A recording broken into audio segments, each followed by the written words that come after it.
മയ്യത്ത് കുളിപ്പിക്കുന്നതിന്റെ പ്രതിഫലമാ.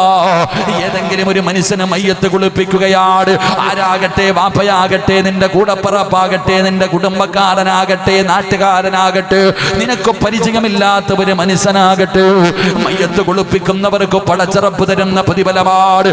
മുത്തുനബി അവിടെ നിന്ന് പറഞ്ഞു തരികയാ, ഏതെങ്കിലും ഒരു മനുഷ്യനെ മയ്യത്ത് കുളിപ്പിച്ചിട്ട് ആ മയ്യത്തിന്റെ ന്യൂനത പറയല്ലേ. മയ്യത്ത് കുളിപ്പിക്കുന്ന സമയത്ത് ഇനിയെങ്കിലും പഠിച്ചു വെച്ചോ, മയ്യത്ത് കുളിപ്പിക്കുന്ന സമയത്ത് മയ്യത്തിന്റെ പല ന്യൂനതകളും നിനക്ക് കാണാ.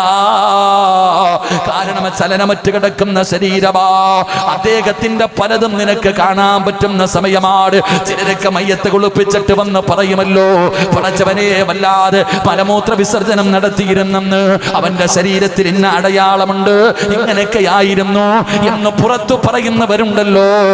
പറയല്ലേ വാപ്പാ, പറയല്ലേ പെങ്ങള്, അത് രഹസ്യമായി വെക്കേണ്ട കാര്യമാ.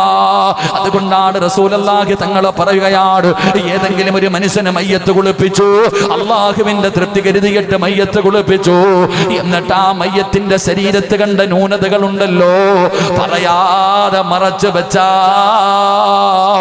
അവന്റെ 40 പാവങ്ങൾ അല്ലാഹു പുറത്തു കൊടുക്കുമെന്ന് ആദരവായ പ്രവാചകൻ നബി മുഹമ്മദ് മുസ്തഫ.